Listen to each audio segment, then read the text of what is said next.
네, 안녕하세요. 오늘 차 향을 타고 세계로 향하다라는 주제로 강연을 맡은 부경대학교 인문항구 플러스 사업단의 연구교수 엄지라고 합니다. 오늘 강의는 크게 차의 기원, 차의 여행, 그 다음 차의 종류 세 부분으로 나누어 진행을 해볼까 합니다. 먼저 차의 기원입니다. 까멜리아 시넨신스. 이 까멜리아 시넨신스는 학명으로 중국의 동백나무라는 뜻을 가지고 있습니다. 전문적인 학명에서 드러나는 바와 같이 차의 기원을 중국으로 보는 의견이 가장 일반적입니다. 이는 중국의 삼국시대까지 거슬러 올라가는데요. 신농시는 염제라고도 불리며 황제와 함께 중국인의 시조로 일컬어지는 사망 중 하나입니다. 바로 이 신농시가 쓴 것이라 전해지는 시경에 차를 오래 마시면 힘이 나고 마음이 즐거워진다라는 구절이 있음을 후인이 기록하여 남겼는데, 이를 바탕으로 신농시의 시대인 기원전 2700여 년 전부터 인류가 차를 마시기 시작했다고 보는 설이 널리 알려져 있습니다.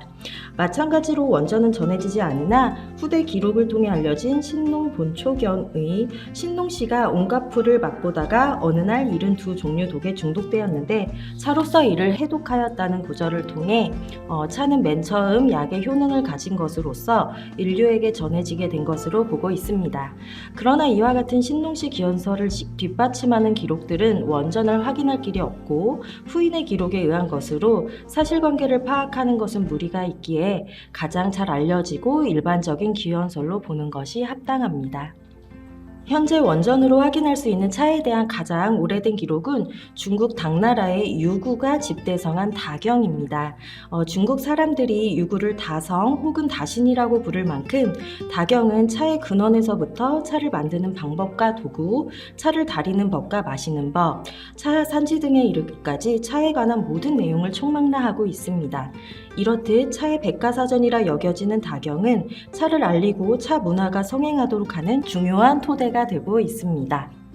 다만 다경은 유구가 수년에 걸쳐 직접 경험하고 탐구한 내용을 체계적으로 집필하였다고 알려져 있으나 그 내용의 근거가 되는 문헌의 원본과 사실관계를 파악할 수 없는 부분이 상당하여 어떤 이는 차의 기원을 동약 이유로 가늠하기도 합니다.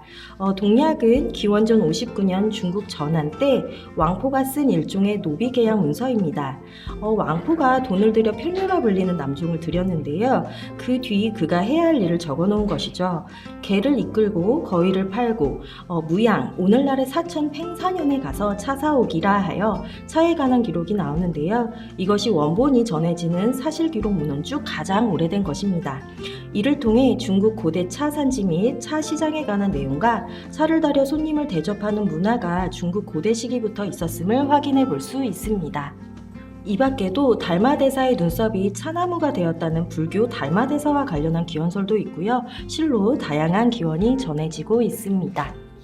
다음으로 기원설뿐만 아니라 선인들의 작품을 통해서도 옛 차 문화를 살펴볼 수 있습니다. 먼저 이 그림은 작자미상의 국락도입니다. 중국 당나라 때 제작된 다화이며 당나라 차 그림 중 가장 잘 알려진 작품입니다. 국락도는 음악을 들으며 차를 즐기고 있는 궁중 여인들의 모습을 그린 그림인데요. 긴 탁자에 10명의 여인들이 둘러앉아 있고요. 그중 한 여인이 긴 국자를 사용해 차를 뜨고 있습니다. 이때 차 그릇에 차의 거품을 고르게 담아 나누어 주는 것이 관건이죠. 이것이 당나라 때 차를 마시는 방법이며 오늘날 우리가 찻잎이 담긴 찻잔에 뜨거운 물을 부어 마시는 방법과는 전혀 다르다고 할 수 있습니다. 이 그림은 바로 명나라의 대표적인 다인들 중 하나인 문징명의 작품입니다. 문징명은 시서와에 모두 능통했던 문인으로 차에 대해 큰 관심을 가지고 있었고 차를 주제로 한 다양한 그림들을 그려냈습니다.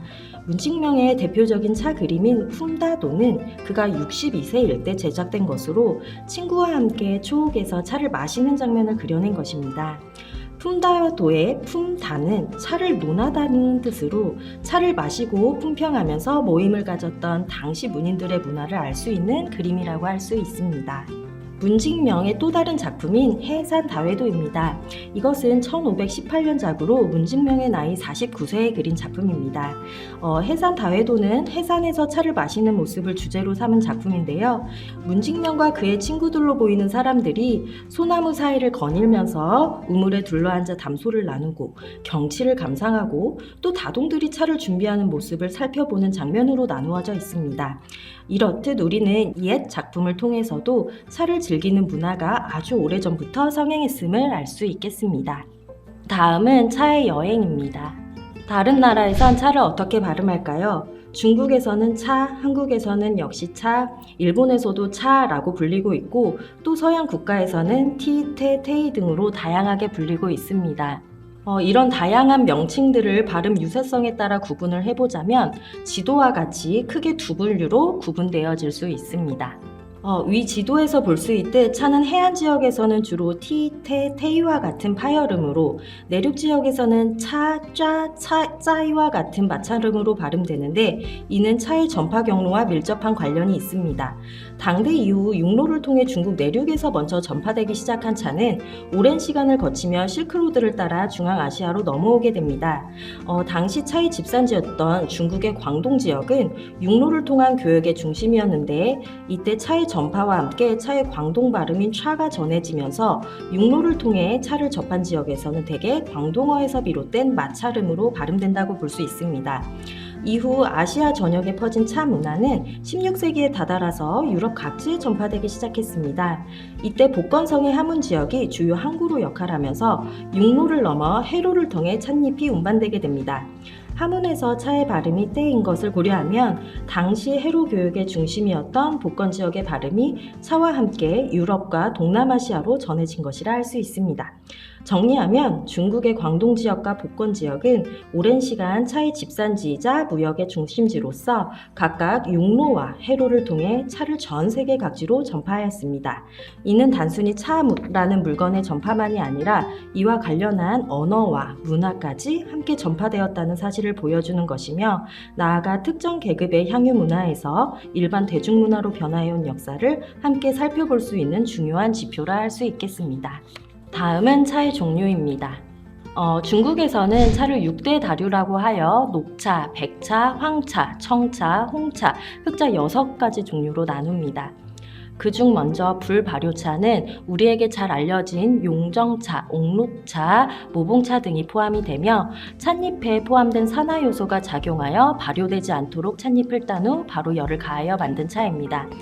대부분 발효되지 않아 찬물이 맑고 푸른 빛을 띠게 돼서 향이 오래가고 맛이 깔끔합니다. 그리하여 가장 대중적인 사랑을 받는 차라고 할 수가 있습니다.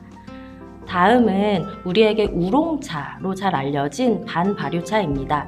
약 발효차로 불리기도 하고요. 말 그대로 찻잎을 햇볕에 약간 말리고 비비며 발효시키다가 진행되던 산화를 정지시켜 만든 차입니다. 녹차와 홍차의 중간에 해당된다고 할 수 있고요. 찻잎의 일부가 발효되면서 나는 은은한 꽃잎향과 과일향이 특징이라고 할 수 있습니다. 다음은 우리에게 홍차, 블랙티로 잘 알려진 발효차입니다. 찻잎을 완전히 발효시킨 후 건조하여 만든 차이기 때문에 찻잎의 색이 진해지고 홍탕, 홍엽의 특징을 갖게 되었습니다. 사실 중국에서 유럽 증시로 차가 전해질 때는 집산지와 교류지역 간의 거리 차이로 인해 불발효차보다는 발효되고 건조된 차가 적합했기에 발효차를 중심으로 전파되었는데요. 80% 이상이 발효된 강발효차에 해당하기 때문에 진하고 떫은 맛이 특징이라고 할 수 있습니다. 마지막으로 후발효차입니다. 후발효차는 중국 운남의 보이차가 가장 유명하고 우리나라에선 다이어트에 효과가 좋은 차로 널리 알려져 있습니다. 찻잎 효소에 의한 내부 발효와 함께 찻잎의 온도와 습도를 높이는 방식으로 미생물의 촉매작용을 발생시켜 외부 발효가 일어나도록 하여 만든 차입니다. 이처럼 차는 찻잎의 발효 방식과 정도의 미묘한 차이에 따라서 찻잎의 색, 우러나온 탕색뿐 아니라 그 차가 담고 있는 향과 맛도 천차만별이라고 할 수 있습니다. 차가 아주 오래전부터 전 세계 사람들의 사랑을 받아왔던 이유는 바로 이렇듯 차마다 다르게 가지고 있는 독특한 향과 맛 덕분은 아닐까요? 정리하면 차는 이렇듯 이른 시기부터 자기 수양과 문화 교류의 중요 수단으로 시대를 넘어 전 세계로 뻗어나갔고 동서를 막론하고 다양한 지역 특색이 가미되어 각자만의 문화를 형성해 나갔습니다. 그리고 현대에 이르러 즐겨 마시는 차의 종류, 차의 방법 등 지역마다 다른 특징을 가지게 되었죠. 차는 이렇듯 커피에 익숙해진 요즘 젊은이들 사이에서 다시 새로운 유행으로 떠오르고 있으며 차 문화의 새로운 시작을 알리고 있습니다. 여러분은 어떤 차를 가장 좋아하시나요? 오늘 강의는 이것으로 마치겠습니다. 들어주셔서 감사합니다.